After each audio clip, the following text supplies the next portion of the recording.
നമസ്കാരം. ഇത് കഴിഞ്ഞ ദിവസം നടന്നൊരു സംഭവത്തിൽ നിന്നാണ് എനിക്കിത് പറയണമെന്ന് തോന്നിയത്. ഒരു ലേഡി ഉണ്ടായിരുന്നു, ഒരു 60-65 വയസ്സുള്ളൊരു അമ്മയാണ്. എൻ്റെ ഫോളോ അപ്പിലുള്ള റുമറ്റോയിഡ് ആർത്രൈറ്റിസാണ്. 10 കൊല്ലത്തോളമായിട്ട് ഫോളോ അപ്പിലുണ്ട്. അസുഖം കൂടുതലായിരുന്നു. ഇപ്പോൾ എല്ലാം ആദ്യം ഈ സ്ഥലമൊക്കെ 100-110 ആയിരുന്നു. നല്ല ജോയിൻസൊക്കെ നീർക്കെട്ടുണ്ടായിരുന്നു. അത് കഴിഞ്ഞ് 2015-16 തൊട്ട് കണ്ടുകൊണ്ടിരിക്കുന്നതാണ്. അത് കഴിഞ്ഞ് HCQ മെത്തോട്രെക്സേറ്റ് കഴിച്ച് അസുഖമൊക്കെ നല്ല രീതിയിൽ കൺട്രോളായി. ESR 20-15 റേഞ്ചിൽ പോയിക്കൊണ്ടിരിക്കുകയായിരുന്നു. പെട്ടെന്ന് കഴിഞ്ഞ ദിവസം ഞാൻ നോക്കിയപ്പോൾ 3-4 മാസം കൂടുമ്പോഴാണ് വരുന്നത്. HCQ മാത്രമേ ഉള്ളൂ, 1.5 കഴിക്കുന്നതാണ്. വേദനകളൊന്നുമില്ല, കംഫർട്ടബിളായിട്ട് പോകുന്നു. പെട്ടെന്ന് ഒരു ദിവസം വൈകിട്ട് 7-7:30 ആയപ്പോൾ വിത്തൗട്ട് അപ്പോയിൻമെൻറ്റ് എന്ന് പറഞ്ഞ് വന്നു. അപ്പം അമ്മ നമ്മുടെ സ്റ്റാഫിനൊക്കെ അറിയാവുന്ന, അതുകൊണ്ട് ഇപ്പം ഡോക്ടറെ കാണണമെന്ന് പറഞ്ഞ് ഇൻസിസ്റ്റ് ചെയ്ത് വൈകിട്ട് വന്ന് കണ്ടു. അവരപ്പം വരുന്നത് ആലപ്പുഴയിൽ നിന്നാണ്. ആലപ്പുഴയിൽ നിന്ന് ട്രാവൽ ചെയ്ത് വന്നു. വന്നിട്ട് എനിക്ക് ചോദിച്ചപ്പോൾ പറഞ്ഞു, ഡോക്ടറെ ഭയങ്കര ടെൻഷനിലാണ്, ഈ അമ്മ ഇങ്ങനെ ടെൻഷൻ പിടിച്ച് കാണാറേ ഇല്ല. അപ്പം ഈ അമ്മ ടെൻഷൻ അടിച്ച് വന്നിട്ട് പറഞ്ഞു, ഡോക്ടറെ എൻ്റെ ESR 20-15 ആയിരുന്നു. കഴിഞ്ഞ ദിവസം ജസ്റ്റ് ഒരു ടെസ്റ്റ് ചെയ്യാൻ പോയി കഴിഞ്ഞപ്പോൾ ബ്ലഡ് ടെസ്റ്റ് ചെയ്ത് അവരുടെ ഹെൽത്ത് ചെക്കപ്പിന് വേണ്ടി ചെയ്തതാണ്. ESR 90 ആയി. ഡോക്ടർ, എൻ്റെ ആദ്യ അസുഖം തുടങ്ങിയപ്പോൾ എൻ്റെ ESR 90-100 അല്ലായിരുന്നു. എൻ്റെ അസുഖം മൊത്തം തിരിച്ചു വന്നു. ഈ അമ്മയ്ക്ക് അപ്പം അമ്മയുടെ കൂടെ വന്ന് അച്ഛൻ പറഞ്ഞു, 2 ദിവസമായിട്ട് ഉറങ്ങിയിട്ടില്ല ഡോക്ടറെ ടെൻഷൻ ഇത് കണ്ടിട്ട്, അതുകൊണ്ടാണ് ഞാൻ ഇപ്പോൾ പെട്ടെന്ന് കൊണ്ടുവന്നത്. അപ്പോൾ ഞാൻ അവിടെ വന്നിരുത്തി. ഞാൻ പറഞ്ഞു, സമാധാനമുണ്ട്, എനിക്ക് വേദന എന്തെങ്കിലും ഉണ്ടോ? വേദനയൊന്നുമില്ല. അപ്പോൾ ഞാൻ ചോദിച്ചു, വേറെ എന്തിനാണ് അമ്മ ചെക്ക് ചെയ്തത്? അപ്പം അത് ഹെൽത്ത് ചെക്കപ്പിന് ചെയ്തതാണ്. അപ്പം ഞാൻ ചോദിച്ചു, വേറെ എന്തെങ്കിലും ബുദ്ധിമുട്ടുണ്ടായിരുന്നോ? കഴിഞ്ഞ 1-2 ആഴ്ചകളിൽ എന്തെങ്കിലും ഇൻഫെക്ഷനോ എന്തെങ്കിലും ഉണ്ടായിരുന്നോ? ഒന്നുമില്ല, വേദനകളൊന്നുമില്ല. പക്ഷേ ഒരാഴ്ച മുമ്പ് ഞാൻ പല്ല് പറിച്ചായിരുന്നു. പല്ലിന് ചെറിയ കേടുണ്ടായിരുന്നു ഡോക്ടറെ. അപ്പോൾ ഡെൻറ്റിസ്റ്റിലേക്ക് പോയി പല്ല് പറിച്ചു. അതെന്തിനാണ് പറിച്ചതെന്ന് ചോദിച്ചപ്പോൾ അതിന് ചെറിയ ഇൻഫെക്ഷനായിട്ട് പല്ലിന് പോലെ വന്നതാണ്. അപ്പം റൂട്ട് കനാൽ ചെയ്ത് ശരിയായില്ല, അതുകൊണ്ട് പറിച്ച് കളയേണ്ടി വന്നു. അപ്പോൾ ഇവിടുത്തെ കഥയിലെ സാരാംശം എന്ന് പറയുന്നത് ESR എന്ന് പറയുന്നത് എന്താണ്? അപ്പോൾ ഞാൻ അവരോട് പറഞ്ഞു, ഈ പല്ല് പറിച്ചത് കൊണ്ടാണ് ESR കൂടിയേക്കുന്നത്. അമ്മയ്ക്ക് സമാധാനം, പല്ല് പറിച്ച് പല്ലിന് ഇൻഫെക്ഷൻ എവിടെയെങ്കിലും ഉണ്ടെങ്കിൽ ESR കൂടാം, ഇത് ആർത്രൈറ്റിസിൻ്റെ ഫ്ലെയർ അല്ല എന്നൊക്കെ പറയുമ്പോൾ അമ്മയ്ക്ക് വളരെയധികം സമാധാനമായി. അപ്പോൾ ഇന്നത് പറയാനുള്ള കാര്യം, ESR നമ്മൾ കോമൺ ആയിട്ട് ചെയ്യുന്ന ടെസ്റ്റാണ്. പിന്നെയാണ് ഞാൻ ആലോചിച്ചത്, ESRനെ കുറിച്ച് നമ്മളൊരു വീഡിയോ ചെയ്തിട്ടില്ല. ESR ഏറ്റവും കൂടുതലായിട്ട് റുമറ്റോളജിയിൽ ചെയ്യുന്ന ഒരു ടെസ്റ്റാണ്. അപ്പോൾ എന്താണ് ESR? എല്ലാം നിങ്ങൾ ഓരോരുത്തരും അറിഞ്ഞിരിക്കണം. നിങ്ങൾ റുമറ്റോളജി മാത്രമല്ല, എല്ലാവരും ജനറൽ പബ്ലിക് അറിയേണ്ടതാണ്. കാരണം ഏറ്റവും കൂടുതലായിട്ട് ഡോക്ടേഴ്സ് ഓർഡർ ചെയ്യുന്ന ടെസ്റ്റുകളിലൊന്നാണ് ESR. ESRൻ്റെ എറിത്രോസൈറ്റ് സെഡിമെൻറ്റേഷൻ റേഷ്യോ എന്നാണ് ഇതിന് പറയുന്നത്, ഇതിൻ്റെ ഫുൾ ഫോം. ചുവന്ന രക്താണുക്കൾ എത്ര പെട്ടെന്ന് താഴത്തോട്ട് വരുന്നു എന്നുള്ളതിനെ സൂചിപ്പിക്കുന്ന ഒരു പദം മാത്രമാണ് ESR. അപ്പോൾ ഇത് ടെസ്റ്റ് ചെയ്യുന്നത് അതെന്തുകൊണ്ടാണ് ഇത് ടെസ്റ്റ് ചെയ്യുന്നത്? വളരെ സിമ്പിളാണ്. ഇത് കണ്ടോ, ഇതിങ്ങനെയാണ് നിങ്ങൾ ബ്ലഡ് എടുക്കുന്നത്. നിങ്ങളിപ്പം കേരളമൊക്കെ വരുമ്പോൾ ഇതുപോലൊരു ട്യൂബിൽ ബ്ലഡ് എടുത്ത് ഈ ട്യൂബിലാണ് എടുക്കും. ഈ ബ്ലഡ് എടുക്കുമല്ലോ. ബ്ലഡ് എടുത്ത ശേഷം ഇത് കണ്ടോ, ഈ ഒരു ട്യൂബ് ഇതിനകത്ത് ഇങ്ങനെ ആക്കി വെക്കുമ്പോൾ ഇത് കാപ്പിലറി വഴി ഇതിങ്ങനെ മുകളിലോട്ട് കയറി വന്ന് ഇവിടം വരെ ഇരിക്കും. എന്നിട്ട് എന്ത് ചെയ്യും? നമ്മളൊരു സ്റ്റാൻഡുണ്ട്, ആ സ്റ്റാൻഡിൽ ഇങ്ങനെ 1 മണിക്കൂർ വെക്കും. അതുകൊണ്ടാണ് പലപ്പോഴും ടെസ്റ്റ് കിട്ടാനായിട്ട് 1 മണിക്കൂർ ഡിലേ വരുന്നത്. അതിന് കാരണം എന്താ? ESR ആണ്. ബാക്കിയുള്ള ടെസ്റ്റ് അതിന് മുമ്പ് റെഡിയാവും. ESR 1 മണിക്കൂർ വെച്ച് കഴിഞ്ഞാൽ മാത്രമേ നമുക്ക് റിപ്പോർട്ട് കിട്ടത്തുള്ളൂ. അപ്പോൾ എന്താണ് ESR എന്ന് ഞാൻ പറയാം. അപ്പോൾ ESRൽ സംഭവിക്കുന്നത് നമുക്കറിയാം, RBC നമ്മുടെ ബ്ലഡിൽ എങ്ങനെയായിരിക്കും? ബ്ലഡ് നിങ്ങൾക്കെല്ലാം അറിയാം, ലിക്വിഡായിട്ടായിരിക്കും അല്ലേ? ആ ലിക്വിഡ് ബ്ലഡ് നമ്മൾ സാധാരണ വെച്ചാൽ എന്ത് പറ്റും? അത് ക്ലോട്ടാവും, രക്തം കട്ട പിടിക്കും. നിങ്ങൾ കണ്ടിട്ടുണ്ട്, രക്തം ഒരു ചുമ്മാ എവിടെയെങ്കിലും താഴ്ച അതിനകത്ത് രക്തം കട്ട പിടിച്ച് കിടക്കാമെന്ന് പറഞ്ഞിട്ടുണ്ട് നമ്മൾ. പക്ഷേ നമ്മൾ ഈ ബ്ലഡ് എടുക്കുമ്പോൾ എന്ത് പറ്റും? ഇതിൽ ആൻറ്റി കൊയാഗുലൻ്റ് എന്ന സാധനം ഇടും. ആൻറ്റി കൊയാഗുലൻ്റ് എന്താണ്? ബ്ലഡ് ക്ലോട്ട് ചെയ്യാതിരിക്കാൻ വേണ്ടി ഇടും. എന്നിട്ടാണ് ഈ ട്യൂബിൽ നമ്മൾ ഇൻസേർട്ട് ചെയ്യുന്നത്. അപ്പം ആൻറ്റി കൊയാഗുലൻ്റ് എടുത്തിട്ടാണ് ഈ ട്യൂബിൽ ഇതിങ്ങനെ കയറ്റി വെക്കുന്നത്. സാധാരണ ഈ RBC അപ്പം ഇങ്ങനെ ഈ ട്യൂബിൽ നിൽക്കുമ്പോൾ ബ്ലഡ് ക്ലോട്ട് ചെയ്യത്തില്ല, ട്യൂബിൽ ഇങ്ങനെ കയറി കറക്റ്റായിട്ടിരിക്കും. അപ്പോൾ ട്യൂബ് ഇങ്ങനെ ഇരിക്കുമ്പോൾ നമുക്ക് ഒരു അതിൽ RBC ഉണ്ട്. എന്തുണ്ട്? RBC ഉണ്ട്, WBC ഉണ്ട്, പ്ലാസ്മയുണ്ട്, എല്ലാം ഉണ്ട്. ഈ RBCയുടെ ഒരു പ്രശ്നം പറയട്ടെ എന്താണ്? ഈ RBC താഴത്തോട്ട് വരും, വെയിറ്റ് കാരണം പതുക്കെ താഴത്തോട്ട് വരും. എന്നിട്ട് വെള്ളം അഥവാ പ്ലാസ്മ, അതിൻ്റെ ലിക്വിഡ് ഫോം മുകളിലോട്ട് ഇങ്ങനെ കട്ട പിടിച്ച് കിടക്കും. അതാണ് സാധാരണ വരുന്നത്. അപ്പോൾ RBC നോർമലി നമുക്കറിയാം, ഒരൊറ്റ RBC ഇങ്ങനെ രക്തത്തിൽ ഇങ്ങനെ ചെറിയ RBCകൾ കാണും. ലക്ഷക്കണക്കിന് RBCകൾ കാണും. RBCകൾ ഇങ്ങനെ നമ്മുടെ മീനുകൾ വെള്ളത്തിൽ കളിക്കുന്ന പോലെ ഇങ്ങനെ പോയിക്കൊണ്ടിരിക്കും, ഇങ്ങനെ മൂവ് ചെയ്തുകൊണ്ടിരിക്കും. അതേസമയം നമ്മൾ ഇത് നേരെ വെക്കുമ്പോൾ എന്ത് പറ്റും? പതുക്കെ ഗ്രാവിറ്റി ഉള്ളത് കൊണ്ട് ഇത് താഴത്തോട്ട് വന്നുകൊണ്ടിരിക്കും. നോർമൽ കേസിൽ RBC എല്ലാം സെപ്പറേറ്റ് ആയിട്ടാണ്, RBC കൂടി ചേരത്തില്ല, ഇങ്ങനെ സെപ്പറേറ്റ് ആയിട്ട് RBCs നടക്കും.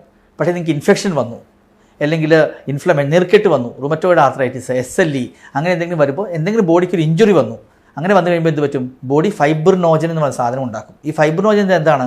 ഫൈബ്രിനോജൻ എന്താ ചെയ്യുന്നത് വെച്ച് കഴിഞ്ഞാൽ, ഈ RBCനെ എല്ലാം കൂടി ഒരു ഫൈബ്രിനാണ്, അതൊരു മെഷ് പോലെ നമുക്ക് വിചാരിക്കാം. നമ്മുടെ വല പോലുള്ള മെഷോ അല്ലെങ്കിൽ ഒരു ഗ്ലൂ പോലെ, ഒരു ഒട്ടിപ്പിടിക്കുന്ന പശ പോലെ വിചാരിക്കാം. ആ പശയിൽ എന്ത് പറ്റും? ഈ ഫൈബ്രിനെ ഈ RBCസിനെല്ലാം കൂടിച്ചേർക്കും. RBCനെ കൂടിച്ചേർക്കുമ്പോൾ എന്ത് പറ്റും?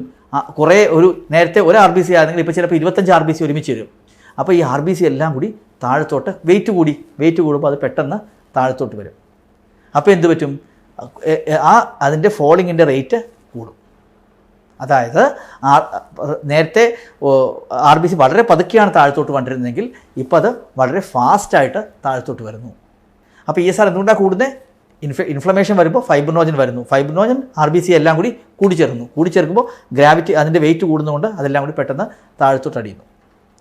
അപ്പോൾ എന്താണ് ESR എന്ന് വെച്ച് കഴിഞ്ഞാൽ RBC താഴത്തോട്ട് വരുന്നതിന് നിരക്കിനെയാണ് ESR എന്ന് വിളിക്കുന്നത്. എന്തുകൊണ്ട് കൂടുന്നു? ഫൈബ്രിനോജൻ്റെ അളവ് കൂടുന്നതുകൊണ്ട് ഇത് കൂടുന്നു. എന്തുകൊണ്ട് ഫൈബ്രിനോജൻ കൂടുന്നു? എന്ത് കാര്യത്തിലും ഇൻഫെക്ഷനിൽ വരാം, ഇൻഫ്ലമേഷനിൽ വരാം, അല്ലെങ്കിൽ ചെറിയ നീർക്കെട്ടുണ്ടെങ്കിൽ വരാം, ക്യാൻസറിൽ വരാം. അങ്ങനെ ഒരു നോൺ സ്പെസിഫിക് ആയിട്ടുള്ളൊരു മാർക്കറാണ് ESR. നമ്മൾ ESRൻ്റെ ട്യൂബ് നേരത്തെ പറഞ്ഞു ഇങ്ങനെ എടുത്ത് വെച്ചെന്ന് പറഞ്ഞില്ലേ, ഈ 0 കണ്ടോ? ഈ 0 മാർക്ക് തൊട്ട് ഇത് പതുക്കെ താഴത്തോട്ട് വന്ന് ഇതെത്ര നിൽക്കുന്നു? ഇവിടെ ഒരു വാല്യൂ കണ്ടോ? ഇവിടം വരെ വന്നെങ്കിൽ അത് 20ആണ്. RBC ഇവിടം വരെ വന്നെങ്കിൽ 30ആണ്. അത് താഴത്തോട്ട് കൂടുതൽ വന്നു കഴിഞ്ഞാൽ അത് 80, 100, 90 ഒക്കെ ആകാം. അപ്പോൾ ഇതനുസരിച്ചിട്ടാണത് നോക്കുന്നത്. അതാണ് ആ വാല്യൂ എടുക്കുന്നത്. അപ്പോൾ 1 മണിക്കൂർ എന്ന് പറയുന്നത് അതുകൊണ്ടാണ് ഇമ്പോർട്ടൻ്റ് ആയി വരുന്നത്. ഇനി നമ്മൾ നോക്കാൻ പോകുന്നത് എത്രയാണ് ESRൻ്റെ വാല്യൂ. സാധാരണ ഒരാളിൽ ഒരു മെയിലാണെങ്കിൽ ഒരു 15 വരെയും ഫീമെയിൽ ആണെങ്കിൽ 20 വരെയും നോർമലാണ്. ഇത് ജനറൽ വാല്യൂ ആണ് കേട്ടോ, ജനറൽ വാല്യൂ. പക്ഷേ പലപ്പോഴും വാതരോഗികളൊക്കെ വരുമ്പോൾ 25-30 വരെയൊക്കെ നമ്മൾ നോർമലായിട്ടാണ്, അത്യാവശ്യം കൺട്രോൾ ഡിസീസായിട്ട് തന്നെയാണ് എടുക്കുന്നത്. പക്ഷേ കുറേ കാര്യങ്ങളിൽ ESR ചുമ്മാ മുകളിലോട്ട് പോകാം, ഒരു അസുഖവും കാണത്തില്ല. പെട്ടെന്ന് നമ്മൾ വീട്ടിൽ ചെറിയൊരു അലാം അടിക്കുന്നു. അലാം അടിക്കുമ്പോൾ പല കാര്യം കൊണ്ട് അലാം കത്താം. ഒന്നെങ്കിൽ എന്തായിരിക്കാം, ഒരു പ്രശ്നവും കാണത്തില്ല, അലാമിൻ്റെ ഫോൾട്ട് കൊണ്ട് ചുമ്മാ അലാം അടിക്കുന്നതായിരിക്കാം. അല്ലെങ്കിൽ നമ്മുടെ ചില അടുക്കളയിൽ ചെറിയ എന്തെങ്കിലും കത്തിക്കുന്ന സമയത്ത് അവിടെ അത് അടിക്കാം. അല്ലെങ്കിൽ വലിയൊരു തീ പിടിച്ചാലും ഫയർ അലാം അടിക്കാം. അല്ലെങ്കിൽ അപ്പോൾ പല കാര്യം കൊണ്ടും ഫയർ അലാം അടിക്കാം. അപ്പോൾ നമ്മൾ ഫയർ അലാം അടിക്കുമ്പോൾ നമ്മൾ ഒന്ന് വിജിലൻ്റ് ആകണം, അത് നോർമലാണോ, എന്തുകൊണ്ടാണ് സംഭവിക്കുന്നത് നോക്കുക. ഒരു പ്രധാനപ്പെട്ട കാര്യം ESR കൂടുന്നത് ഇൻഫെക്ഷൻസ് ആണ്. എവിടെ വേണമെങ്കിലും ഇൻഫെക്ഷൻ ഉണ്ട്. ഇപ്പോൾ നമുക്ക് യൂറിനറി ഇൻഫെക്ഷൻ ഉണ്ട്, വൈറൽ ഫീവർ ഉണ്ട്, ന്യൂമോണിയ ഉണ്ട്, അല്ലെങ്കിൽ ഏതെങ്കിലും ഇൻഫെക്ഷൻ ഉണ്ടെങ്കിൽ ഇത് കൂടാം. പല വാതരോഗങ്ങൾ നമുക്കറിയാം, വാതരോഗങ്ങൾ റുമറ്റോയിഡിലോ ലൂപ്പസിലോ അല്ലെങ്കിൽ ഏത് തരത്തിലുള്ള വാതരോഗങ്ങളുണ്ടെങ്കിലും ESR കൂടാം. അതോടൊപ്പം തന്നെ ക്യാൻസർസിൽ കൂടാം, അല്ലെങ്കിൽ എവിടെയെങ്കിലും പല്ലുവേദന പോലെയുള്ള ഇൻഫെക്ഷൻ ഉണ്ടെങ്കിലോ അങ്ങനെ ഉണ്ടെങ്കിൽ കൂടാം, അല്ലെങ്കിൽ സ്കിന്നിൽ എന്തെങ്കിലും ഇൻഫെക്ഷൻ ഉണ്ടെങ്കിൽ കൂടാം. ചെറിയൊരു ബോയിലുണ്ട്, ചെറിയൊരു ഇൻഫെക്ഷൻ മതി ESR കൂടാനായിട്ട്. അപ്പോൾ ESR കൂടുന്നത് നോൺ സ്പെസിഫിക് ആണ്, പക്ഷേ ഒരു അലാം ബെല്ലാണ്. പക്ഷേ എപ്പോഴും അത് അലാം ബെല്ലാകണമെന്നുണ്ടോ? ഒരിക്കലുമില്ല. ഫോർ എക്സാമ്പിൾ പ്രഗ്നൻസിയിൽ നമുക്ക് ESR എന്തായാലും കൂടും. പ്രഗ്നൻ്റ് ആയ ലേഡീസിൽ 20 ESR 30, 40, 50, 60 ഒക്കെ ആവും. അത് നോർമൽ ഫിനോമിനാണ്. അത് 2 ഏജ് കൂടുന്നതനുസരിച്ചിട്ട്. ജനറലി ഒരാൾക്ക് 60 വയസ്സുണ്ടെങ്കിൽ അത് ഡിവൈഡഡ് ബൈ 2, 30 എന്ന് പറയുന്ന ESR നോർമലാണ്. ഒരാൾക്ക് വയസ്സ് 80 ഉണ്ടെങ്കിൽ 40 വരെ നോർമലാണ്. പക്ഷേ 20 വയസ്സുള്ള ഒരാൾക്ക് 10 ESR നോർമൽ. അപ്പോൾ ഏജ് ഡിവൈഡഡ് ബൈ 2 എന്ന് പറയുന്നത് തമ്പ് റൂളാണ്. ഒന്ന്, അപ്പോൾ ഞാൻ പറഞ്ഞു പ്രായം കൂടുന്നതനുസരിച്ചും പ്രഗ്നൻസിയിൽ കൂടാം. മൂന്നാമത്തെ ഒരു പ്രധാനപ്പെട്ട ഫാക്ടറാണ് ഈ അനീമിയ, ഹീമോഗ്ലോബിൻ കുറയുക. HB ഇപ്പം 8, 9 ഉള്ളവർക്ക് ESR എന്തായാലും കൂടുതലായിരിക്കും. അപ്പം അനീമിയ ഇറ്റ്സെൽഫ് ESR കൂട്ടും. അപ്പോൾ അങ്ങനെ പല കാര്യങ്ങൾ കൊണ്ട് ESR കൂടാം. അപ്പോൾ ESR കൂടിയത് കൊണ്ട് അത് ഞാൻ നേരത്തെ പറഞ്ഞില്ല, ഒരു അലാം ബെല്ല് മാത്രമാണ്, എന്തോ പ്രശ്നമുണ്ടെന്ന് കാണിക്കുന്നൊരു അലാം ബെല്ല് മാത്രമാണ്. അത് പല കാര്യങ്ങൾ കൊണ്ട് കൂടാം, വളരെ നോൺ സ്പെസിഫിക് ആണ്, ഇന്നത് കൊണ്ട് മാത്രം ആയിക്കോളുന്നില്ല. അപ്പം ചിലപ്പോൾ നേരത്തെ പറഞ്ഞ കേസിൽ വാതരോഗിയാണ്, പക്ഷേ പേഷ്യൻറ്റിന് പല ഇൻഫെക്ഷൻ വന്നതുകൊണ്ടാണ് ESR കൂടിയത്. ESR കൂടിയപ്പോൾ നമ്മൾ എന്താ ചെയ്യുക? ഇനി നമ്മൾ ഒന്നാമത് മനസ്സിലാക്കേണ്ടത് ESR ജസ്റ്റ് ഒരു നമ്പറാണ്. ഒരിക്കലും ഡോക്ടേഴ്സ് ട്രീറ്റ് ചെയ്യുന്നത് ESRനെ അല്ല. ESRൻ്റെ കൂടെയുള്ള ബാക്കി സിംറ്റംസ് നമ്മൾ നോക്കും. അത് ഹീമോഗ്ലോബിൻ കുറഞ്ഞുകൊണ്ടാണോ, വേറെ എന്തെങ്കിലും ഇൻഫെക്ഷൻ വന്നുകൊണ്ടാണോ, എന്തെങ്കിലും പല്ലെടുത്തിട്ടുണ്ടോ, വേറെ എന്തെങ്കിലും റെസ്പിറേറ്ററി ഇൻഫെക്ഷൻ വന്നിട്ടുണ്ടോ, വൈറൽ ഫീവർ വന്നിട്ടുണ്ടോ, അത് ജോയിൻസിൻ്റെ വേദന കൂടിയിട്ടുണ്ടോ എന്ന് നമ്മൾ നോക്കും. അല്ലെങ്കിൽ ഇപ്പോൾ ഒരാൾക്ക് ഒരു 3 എക്സാമ്പിൾ നമുക്ക് എടുക്കാം. ഒരു 60 വയസ്സുള്ള, ഇപ്പോൾ നേരത്തെ പറഞ്ഞ പോലെ 60 വയസ്സുള്ളൊരു അമ്മ, അവർക്ക് ESR കൂടുതലാണ്. പക്ഷേ ആർത്രൈറ്റിസ് എല്ലാം റുമറ്റോയ്ഡ് ആർത്രൈറ്റിസ് ആണ്. ആർത്രൈറ്റിസ് നല്ല കൺട്രോൾഡാണ്. എന്താ എൻ്റെ അർത്ഥം? അപ്പോൾ നമ്മൾ ചോദിച്ചു പല്ലിന് പ്രശ്നമുണ്ടോ എന്ന് ചോദിച്ചു. പല്ലിന് ഇൻഫെക്ഷൻ വന്നുകൊണ്ടാണ് അവർക്ക് ESR കൂടിയത്. വേറൊരാൾ ESR 70 വയസ്സുള്ള ഒരാളാണ്, ESR 30-35 റേഞ്ചിൽ നിൽക്കുന്നു, അവർക്ക് ജോയിൻസ് ഫുള്ളി കൺട്രോൾഡാണ്. ESR കുറച്ച് കൂടുതലാണെന്ന് പറയാൻ സാധിക്കില്ല.